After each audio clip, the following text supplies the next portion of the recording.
keep it real. I'm Allie. And I'm Talie, and today we have a special guest today who's near and dear to my heart, which is my brother, Julian, aka Batman today. As y'all can see, he does have his glasses on, which makes him feel that he's a little bit more hidden while we interview him, and hopefully eventually we'll get to see his beautiful eyes. So, welcome, brother man. Yeah. Julian, thank you. Thank you for agreeing. Thank y'all for having me. I'm really excited to talk to you. Since last season, we brought in some of my family and talked to my parents about little Allie and, growing up with me. And I'm really excited that you agreed to join us so that we can hear a little more about what it was like growing up with Talie. I know that's a big one, Allie. I know when you threw it out there on 2020 Still Not Sexy, I had my reservations because, as you can tell, he's been a bit of a character, being one of my brothers. I am the oldest, just to give everybody heads up. And people often refer to him and I as twins. We have no idea where they see the resemblance at all. I almost wish I were sitting closer together. I still wouldn't see it, just to be clear. Mirror. No. But it totally is. But anyway, as far as a personality type, I think y'all are going to get a gist of how much we complement each other, and you can tell that we grew up together. So, yeah. Well, I'm really excited that you're here, and if you can just give us an idea of what it was like having Talie as an older sister. I don't know if we have enough time. It's going to be a 5-episode thing here.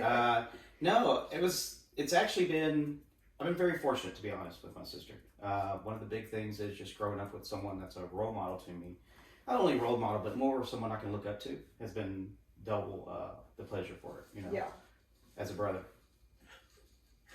Yeah, well, that's not easy to do because Julian, as far as Julian's concerned, he's he has his style and everything, way of life, and for him to say I'm a role model, period, is a true compliment because his standards are very high. Is really what Did you know that you were his role model?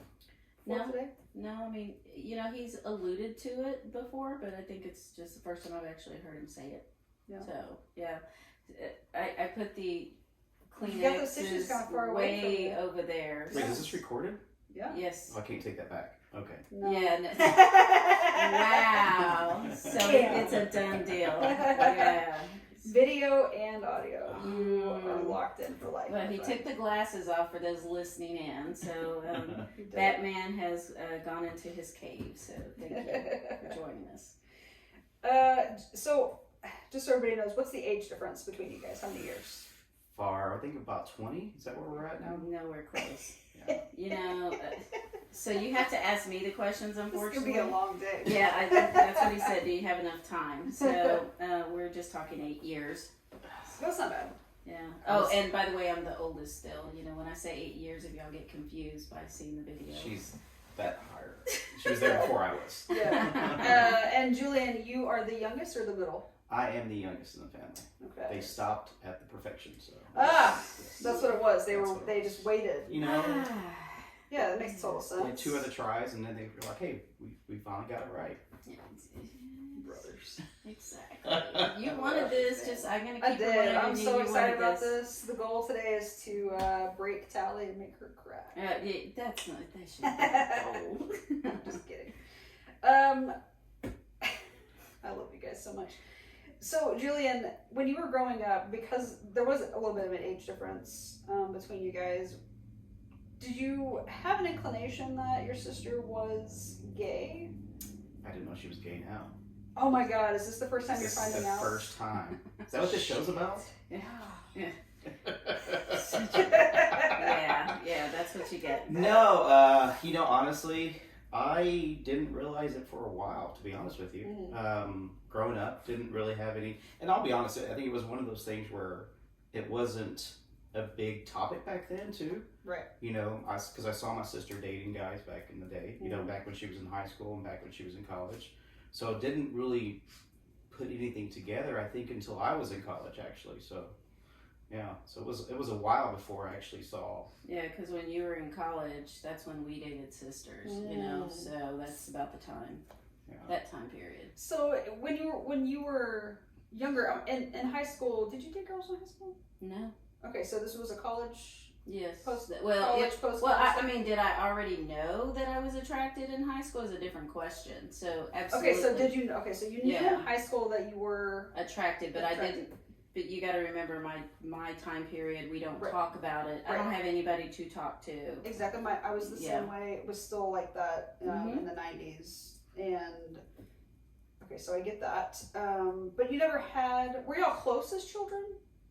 When you were in high school? I mean, I know that 8 years 8 years is a lot. I think she was more of my caretaker, to be honest, because she was the oldest, and my parents looked to her to take care of my brother and I. But my brother was the one that was always working, so she would be the one to take me around and leave me places. Like you at the know, mall. that's a whole different. I didn't know you were going to bring that part up. So just to, okay, he's a bit traumatized by me leaving him. You left him at the mall? The park, the mall. Let's see, where else could we count? I mean, more than one place. More than one time. He has issues today trusting women. Because he feels that they're gonna abandon him, and I feel very, very responsible for that. Julian. You gotta understand, I was a young kid. You were a kid, essentially. Yeah, I was a kid, and every time my brand new vehicle, I wanted to go take off and hang with my friends. They're like, don't forget Julian. It's like, what? He can't show up with me. So I would just leave him places till I was done, and then come back and pick him up.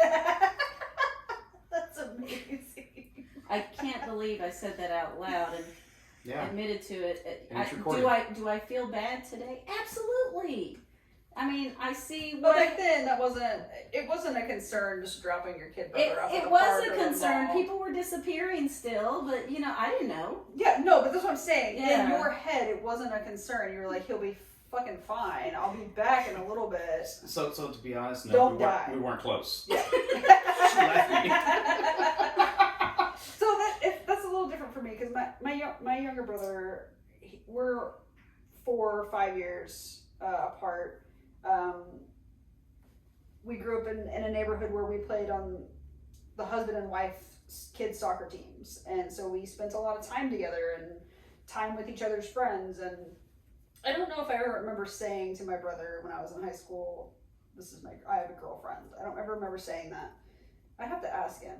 Mm-hmm. But I don't feel like that was a conversation that I truly had. And I think it was because of the time, because I was still very protective of my feelings and how I felt about people. Right. To talk about those things. So I can see, well, we 10 years prior to that, for me, we were having the same kind of struggles. We had a lot of discipline growing up around us and structure. Yeah. And, with the Hispanic culture too, there's certain expectations of how your life is going to look, and going to the traditional things that we were going to, you obviously saw that bringing up you being gay wasn't going to fit that model, and I didn't expose my brothers to it because I was still trying to figure me out too. And I think when the period of my time where we dated sisters, that was my first, what I call, real mature relationship. Yeah. We were living in a home together. He was in college. He would come visit and hang out with us. And, I felt like he was more open-minded to listening to, hey, this is my life, because I had it more figured out then. Well, I mean, you were my role model at that point too, so. Yeah, these are things I didn't even realize, I'm just living my life and trying to figure out how to do it. Yeah. So it always surprises me when people tell me that, and I put pressure on myself, and it's not for people to change looking for me for influence and direction, but I add pressure to myself because I see how much I do influence others, and it makes sometimes my life a little hard to almost feel like I used to use the word perfect a lot growing up because I was brought up that way, hey, that wasn't a perfect play. Hey, this wasn't perfect. That wasn't perfect. So I grew up with this perfect way of doing things, and so the more and more I hear these things, I have to look at myself and go, just be you, Nat, because that's what's attracting them. It's not that you were perfect at what you were doing. You know, I've had to recondition myself. Yeah. Because I do sometimes pull myself back to wanting to be perfect about everything. And you'll drive yourself completely crazy and insane and drive people away. Yeah. You know, that are closest to you as well. Yeah. So, Julian, finding out about your sister and her true sexuality, when you were a little bit older in college, you know, did that change anything about, you know, the way you saw her, or did it make you look back on, like, your childhood and kind of reflect back and think, oh, okay, maybe I did see that and I didn't realize what it was? No, I mean, I've always just seen my sister as my sister. Right. No matter who all I ask is whoever she's with, just respect her, you know, and guy, girl, whatever, you know, that was one of my things. My sister and I, growing up, she would have issues with certain people, and then she was like, hey, Julian, can you please have them leave? And I was like, well, sis, if you get me involved, I'm going to have this guard up against them. So I don't know down the future if you're going to want me to have that guard up, because I'm going to be very protective of you. So, I mean, there's lots of times. I mean, to be honest, in college too, it still wasn't a thing for me to notice, you know. I didn't have anybody to talk. I didn't know to compare it to anybody else. Right. Again, that's why I said I just saw her as my sister. So we never had that talk, to be honest. We never had that like discussion like where my sister said, hey, I'm gay. Yeah. I just saw her with another girl and I was fine with it. You know, it was more of just, I just want her happy. Yeah. That's really what it is. I think that's really interesting. I definitely see a parallel between my parents and your brother. Because we never had that conversation. And if you go back and you listen to that episode with my parents, I never once told them I'm gay. It just one day came home with a girlfriend, and this is my girlfriend, and so it was kind of the same situation, which is I really like that parallel between us and the relationship with the family. So that's really interesting. Yeah, you know, I was at a place where I didn't feel like I had a voice yet. Yeah, and Julian knows because he's seen the difference of me having a voice versus not having a voice. I was terrified of rejection because I was getting rejected. The more obvious it came to others at that time too. It was a scary place to be because rejection from those you love and that are the closest to you is heartbreaking, because you've been having a certain relationship for so long with them, and then all of a sudden you feel that they don't love you genuinely as much as you thought all these years, all this time. So that's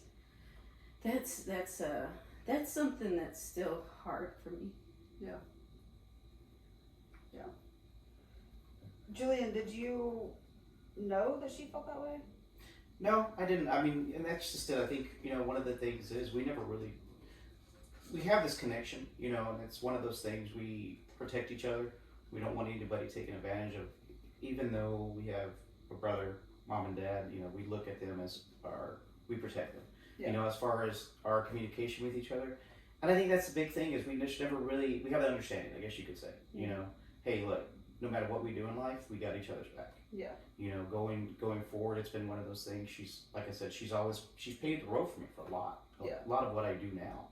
You know, and that's why I said, I mean, she's just a big role model for me. Yeah. Because of how she's kind of been. So to be honest, I didn't know feelings that she has like that, which is good for her to share. Yeah, keep talking.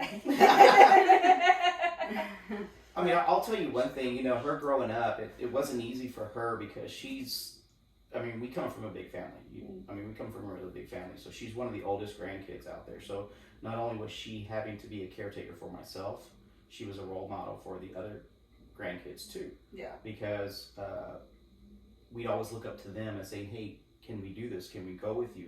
Because they were the older ones, you know? So, I mean, what do we have? How many cousins do we have? On one side of the family, it's over 30, and then on the other, it's about 60. First cousins. Jesus Christ.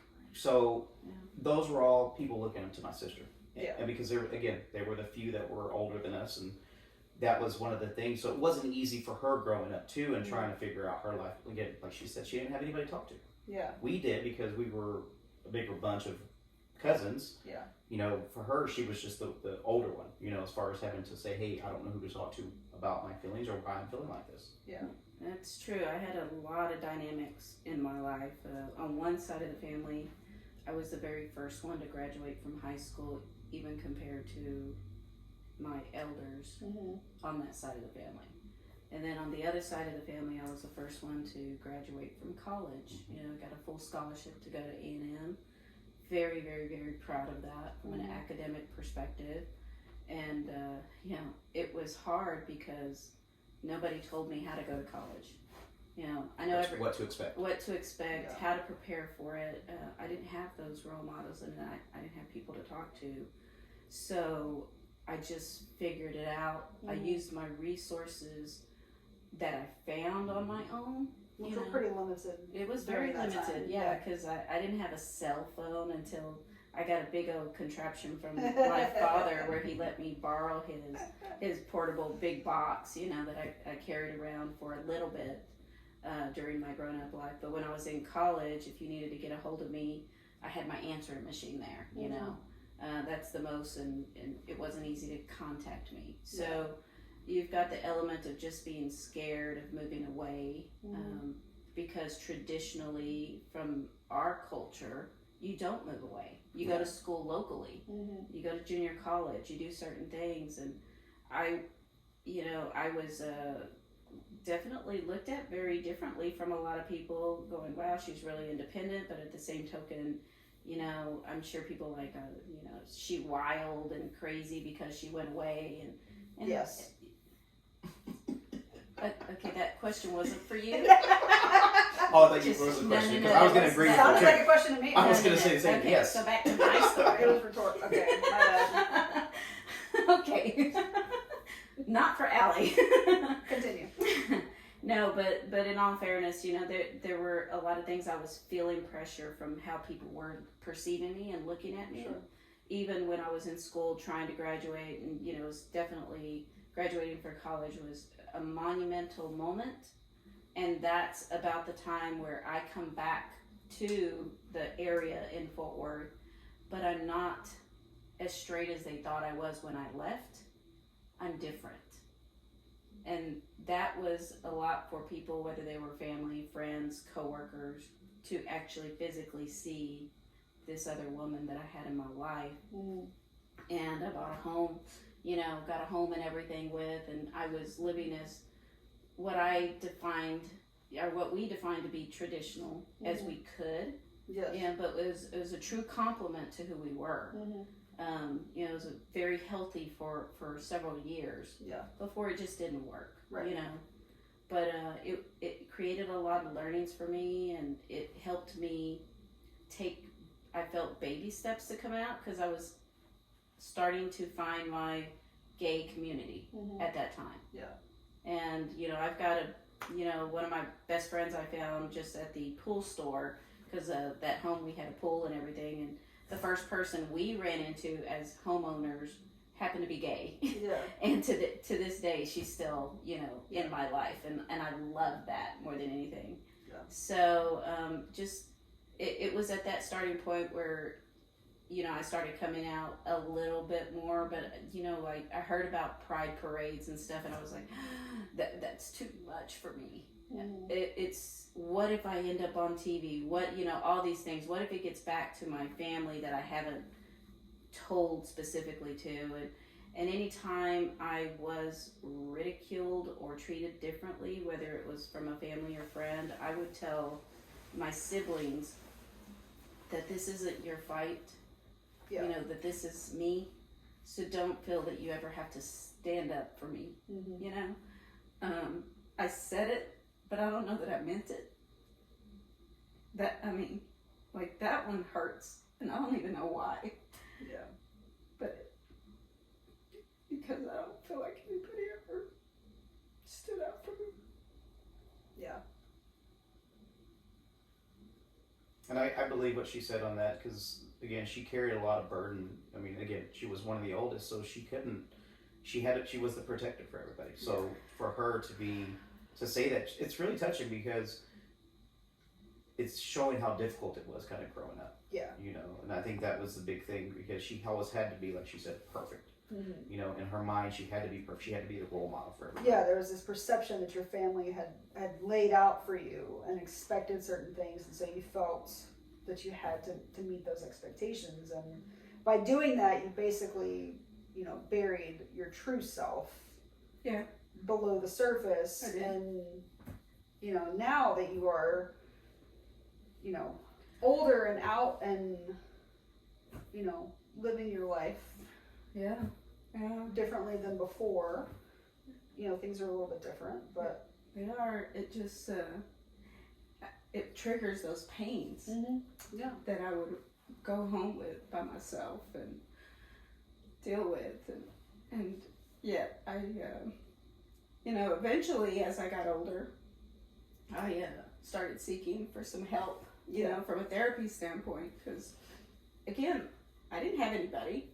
There's still nobody, you know. I'm getting older, getting into my later 20s and starting to get into my 30s, and I still hadn't been vocal until Ellen, you know, when Ellen came out. Yeah, when Ellen came out, I felt it was my turn to take a stance just like she did and deal with it. Just watching how people ridiculed her and some people were showing support, and I said, well, I guess now's the time for me to find out who's really supporting me.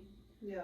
And that's when I came out to my parents and, you know, came out to family members more. Was it?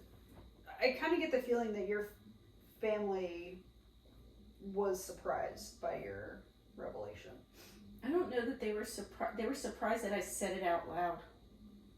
Not that you were. Or Not that I was, you know, because lesbian. I don't feel that they were ever disrespectful to my friends that were gay. Mm-hmm. I don't feel that, now if I dated somebody, you know, it's not what they wanted to see, you know, at that time. Mm-hmm. But at the same token, it was just like it was a surprise to me, it was a surprise to them that I would just live this life, you know, to everybody. Yeah. Whether it was a cousin, relative, and it hurt people in the family, but you know, they would go home to their family and console and talk to their families and their partners and their husbands, wives, and everything. And I would come home to myself. Yeah. And I would always tell them, I was like, man, you're coming on pretty hard to me. Mm-hmm. I go, but at the end of the day, you've got somebody to turn to talk to about this. And I still didn't for a big chunk of my life.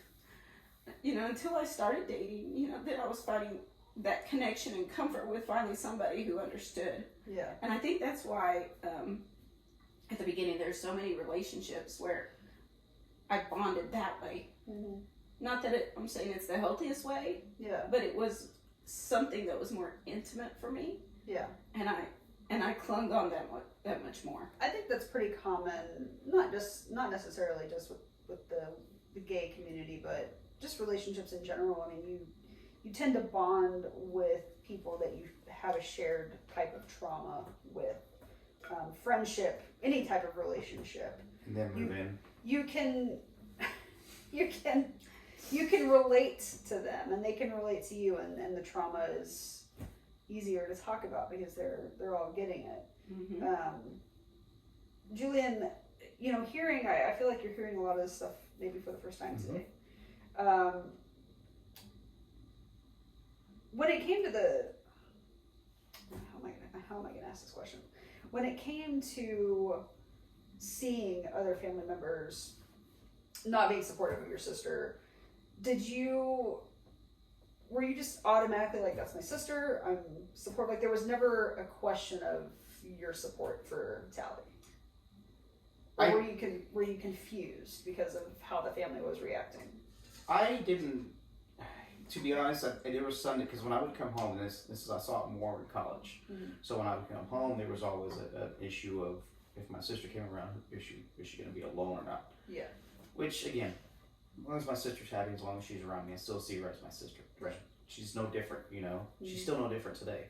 The big thing is just more of, when I saw it, and when I saw certain family members kind of, like, I was like, she's still Talie. She's still Yeah. Talie. And that's who she is. She's the person you look up to. You ask questions about sports because she's played every sport we could. She's the person who you used to watch your kids. Yeah. There's nothing. She's not injecting with needles of anything kind of bad. Right. What she is or who she is not any different. Yeah. So for me, it was tough because I honestly didn't stand up for her. I'll be honest with you. I didn't stand up for her. I didn't understand why they just didn't accept her for who she was. Right. So for me, it was one of those things that was like, it's still kind of shocking, to see people, not just for my sister, but for people in the community, like, how do you not accept this person for who they are? They're a person, Yeah. They're a human being, and, we all got our flaws. Yeah. Yeah, just, with basically what he said, I do want to reiterate, I did coach my brothers a lot to not make them feel like they had to step in. Mm-hmm. It was But just, at the same time, you still really, you needed that. I needed that from somebody, but I never found it, and Did you feel like it was kind of a burden to ask that of your brothers to support you? yeah, because I didn't want their relationship to change with those people as well. Family means everything to us, and it still does today. I think where I am today is just more like, because I'm standing up for who I am more. Yeah. I'm weeding out where I spend more of my time by those who really truly love me. And it's more fulfilling for me that way to make it in this world, and I need that. Yeah. I can't even tell you, knowing that I spent most of my life not being me is sad. It is sad. So I often would refer to living this double life, like straight around. Like Batman? Yeah, like Batman without the shades on. But yeah, just, I would, for certain family members, I would show up looking and coming across where I wouldn't even talk about my real life. But I did that, at my work too, because I wasn't as comfortable there either. And, this is just a time period where you just didn't know if it was safe as well. And I often tell people, you don't know what it feels like living in my shoes until you have somebody, when you're holding another woman's hand and you're just going maybe to a concert or something and somebody's talking really ugly. And it could be a big man. It could be, just somebody who's intimidating as hell. And I'm sorry, we're in Texas. We don't know if we're carrying guns or knives or whatever the case is. Yeah. And I'm not trying to put us in harm's way just because we want to go listen to some music. Yeah. So it's just things that a lot of people just take for granted. Hey, let's go to a concert. I still today will still look around and just make sure I feel that we're safe. Yeah. When I take somebody out. And I guess that's why I use, I have this protector mode because I didn't have it for so long. Right. That I tend to protect those around me, and I'm ready to be there for them, be the voice for them, and I don't need to be everybody's savior. And I got to remember that that's not the case. Yeah. So, Julian, are you proud of your sister? I am very proud for who she is now too. It wasn't easy growing up. I'm sure for her at all, or anybody who labeled themselves different. Yeah. I mean, that generation back then was just it's easier now. I say it's a lot easier now just because of the acceptance that is out there now. The support that's out there too, but it's still not 100%. It's still for her, like she's saying. I mean, back in the day, she was fighting a double life, and it was difficult, Yeah. Again, I honestly didn't know my real sister until, I guess you could say, college time for me, Yeah.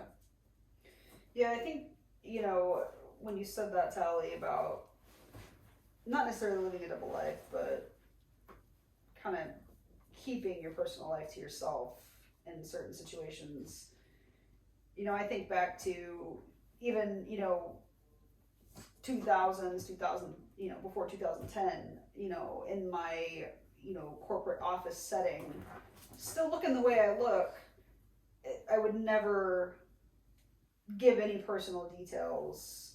Put any to pictures anybody. up. Yeah, it was always just like my good friends that I worked with, they knew who the true me was, but it wasn't something that I was open and out and proud about, because it was still, you know, very scary to think I could lose my job, or Right. you know, because these things were not protected. And Right. you know, now because there are certain protections, I don't feel like I have to hide my personal life so much in my corporate job environment. And you know, you and I are so much alike, because I'm always kind of on the protective lookout. Like and it's not just because I'm like, if I'm on a date or something, it's at any point in time, like I don't like to have my back to the door. I like to be able to see what's coming in and what's going out of like a restaurant or a venue or whatever it may be. And it's not necessarily because I think somebody is going to hurt me or my date because we're obviously gay. It's more just natural instincts to think this world is a fucked up place, and I need to be prepared with an escape route in case something goes down. True. And you know, it's 2021, and I just think it sucks that today people are still having to worry about hiding their true selves out in public or out at a concert with their significant other, enjoying a nice evening out, and you have to be concerned, is somebody going to try to hurt us because of who we are, because they have their own beliefs about something. Hurt you, keep you from getting what you're supposed to, you Exactly. know, job wise too. People can secretly still do that to you these days yeah. without you even knowing, you Yeah. know, and it's very true. I mean, we had a talk the other day, and she was talking about just her image in general, how it's, you know, it's her image, and that's how I know her as. Yeah. You know, and I tell her, I said, your brand that you've built is what people should see, but we don't see that. Yeah. We always see the external, and we judge by that quickly. Yeah.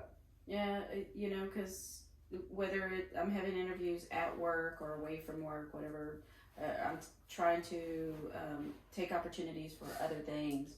When I do come and present myself, if I did my homework and recognize a person on the other end who's going to be interviewing me is very, very conservative, you're going to see my hair come down more. You're going to see... Really? Yes, Julian has seen it several times where I am Do you even a dress? Is that what what we're talking about? It's been a while. So let me ask, we're kind of getting off topic here, but I want to know. So do you... Because I don't think you dress I don't think you're masculine in your dress. I think you choose your clothes very well. But do you, in those cases, will you wear like a more feminine outfit when you put your hair down a little more? Because I have no feminine clothes, zero. I have a handful of dresses. Zero. Business. You have dresses? Business dresses. Can you go put one on for us? Absolutely not, because it will not fit me if you... Yeah. I was just hoping to have her in a dress today. Yeah, so, but the last time I wore a dress was probably... At work, and you had boots on. Oh yeah, I had boots on too. Christmas party. Christmas party. So, yeah, we are getting off topic. It's taking a really nice turn. I just can't picture you in a dress. Number one. Number two, you know they have like I looked really sharp. I'm sure you did look fantastic. Yeah. But I just picture you more in like a business suit. No. Like an Ellen type of look, or Diane Keaton, who's not gay but rocks a fucking suit like a man. My Banana Republic type of suits, yes. Yeah. Okay. See, I have a lot of banana business pantsuit. Yep. Yeah. That's what she did. Yeah. That's what I picture more. Yeah. But you probably you wear like a girly shoe with it. I have several girly shoes. Do you have any heels? Yes, I do. Oh, well, you're better than me. Let's not go really heels. Let's call them just pumps. Yeah. Yeah, like short heels. Oh, so like this. Yes. Well, hey, I've had some of these where all night long I told you I was dying. Yeah.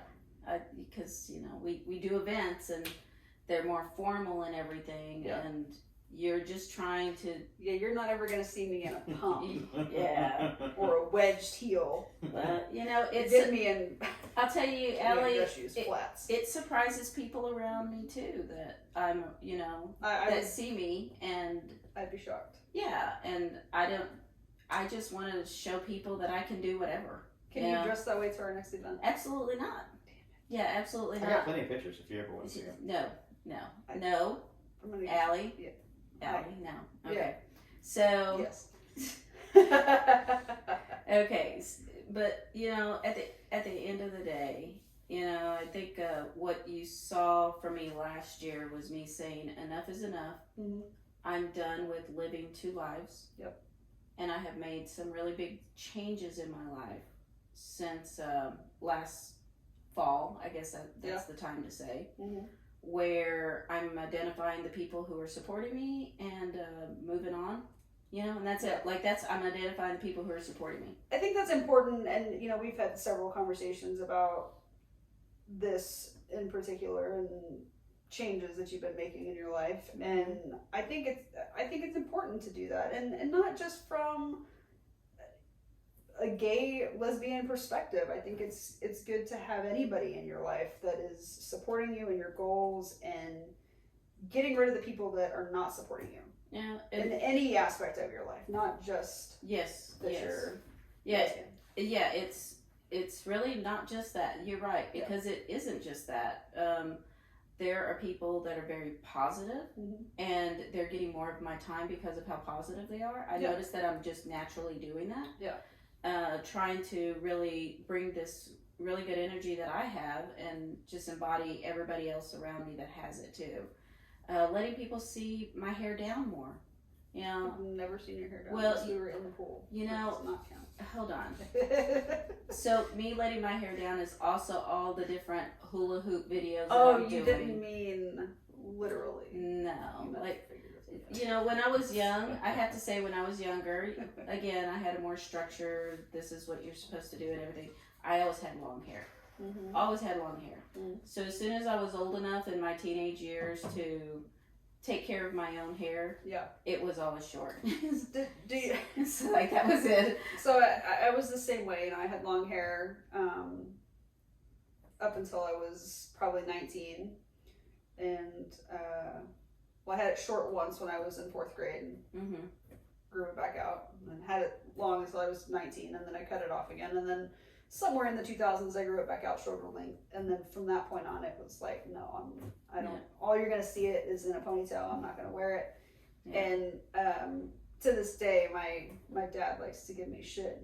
He will come up to me and he will put his hands over my head and he's like, "Let it grow." No. And I can't do it because it's not me anymore. Yeah. Me with long hair doesn't exist. Like, it's not a thing, and I couldn't imagine you today with longer hair. Yeah, I did date somebody who specifically wanted me to have long hair several years ago, and I did that for a few years, and I never felt comfortable. Again, I was trying something different. Yeah. But I never ever felt comfortable. So the day after the breakup, I went and had my hair done. I was just like, I'm done with this hairdo. Like Britney Spears, like it off. Just like, oh my gosh, I feel so much better. Yes, it was crazy. But what's interesting is a lot of this pain that I internalized for so long. My brother, the part that he always made me feel was alive when I hung out with him. Yeah. And I think he knows this, but I'm not going to assume you do, Julian. But, just every time you're like, sister, let's go drive around Texas Motor Speedway in 140 miles an hour and do that for a couple times. It's like, okay. Oh my God. Sister, let's go jump out of an airplane. Okay. He's the guy that, when he started seeing me skiing and doing all these things, he started incorporating a lot of those things too. Because funny story is, I'm the one who helped Julian learn how to snow ski. And I kind of just coaxed him into just saying, oh, yeah, I'll make sure you get some classes. Well, I gave him the turbo 2-minute lesson, and all of a sudden he was on the lift with me and we were going down the hill. I was like, brother, you got this. Just trust me. Do what I do. You know, and I just showed him a few things, and he killed it. Yeah. He killed it. We did blues that day, too. Yeah, she also taught me how to skip rocks. Well, myself. Skip me on water. Well, yeah, I did. Yeah, we do the jet ski thing, and he doesn't do jet skis with me anymore because he doesn't like to skip along the lake with his body. Yeah. Yeah. Thanks. Good to know. Yeah.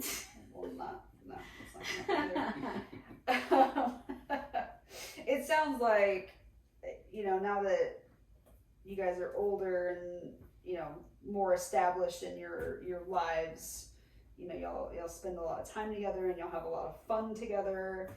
And, you know, Julian, we started this podcast last year, and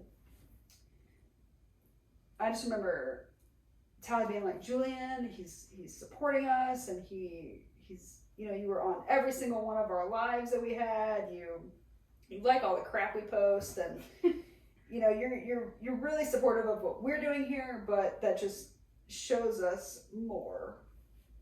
Yeah. That you're supporting your sister. And I love that. Thank you. And I broke.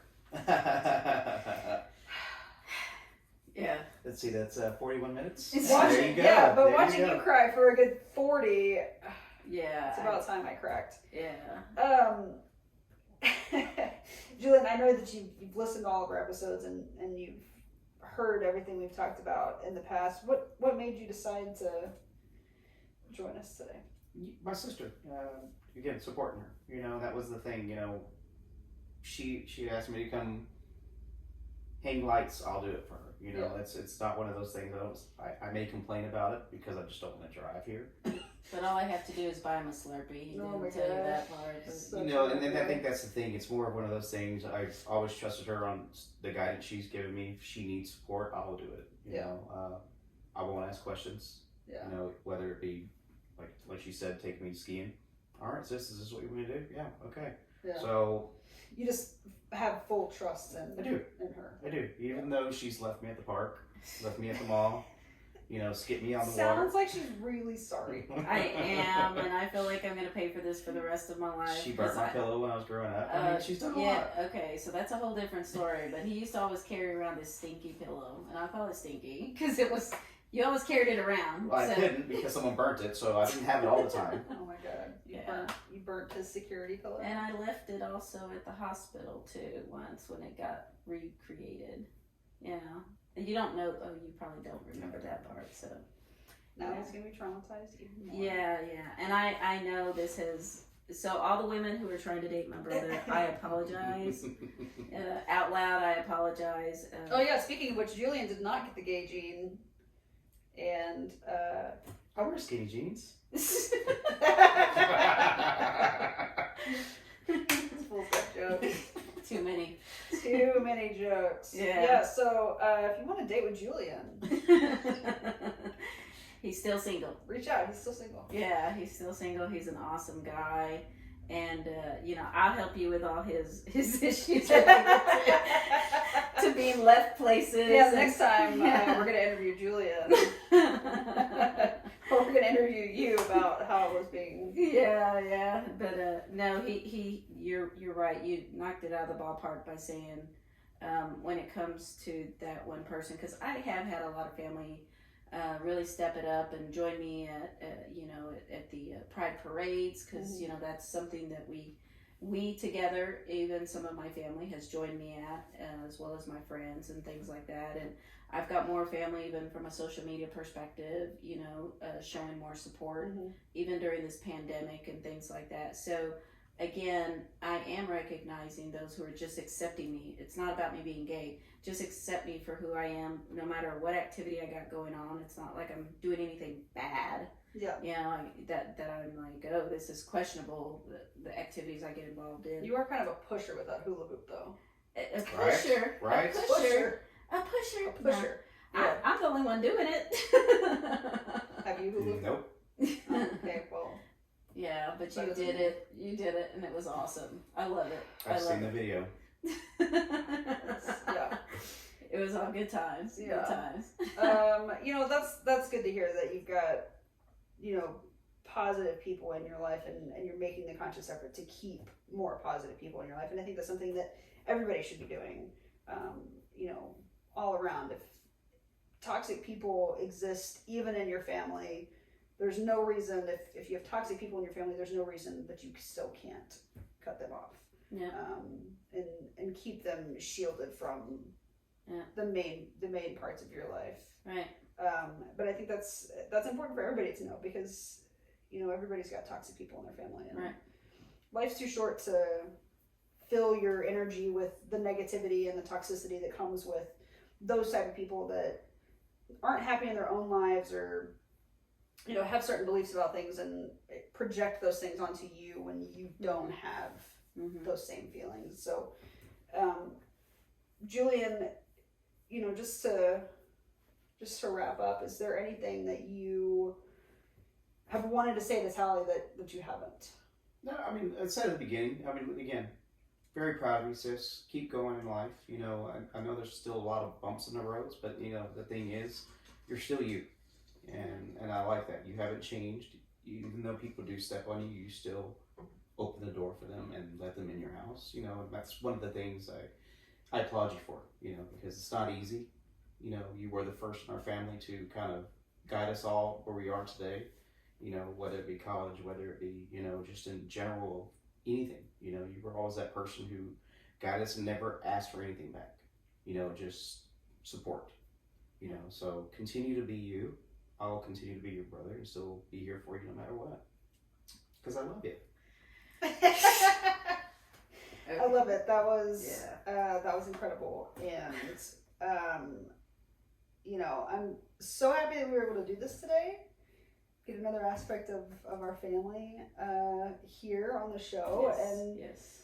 Julian, you know, we appreciate your time and yes, and I the honesty between the two of y'all. Yeah, I as much as I didn't want to do this episode, it's very fulfilling to have done this episode, and you know, I will continue to just be me, you know, whatever that's going to entail in the future.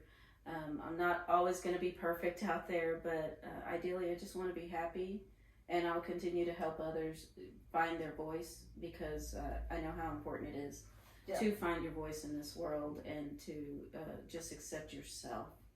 Because if I don't love myself, I can never accept love from others. Yeah. And I'm seeing it so much more, because the more I love myself, I'm seeing all this love around me. Mm-hmm.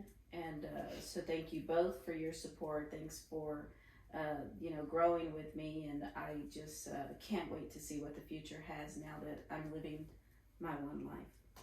Yes. Really excited for that. And thank you guys so much for today. I really appreciate it. It's been fun. Love you, brother. Love you too, sis. Oh, I love you guys. Love you, Allie. Thanks for joining us. Keep it real, everybody.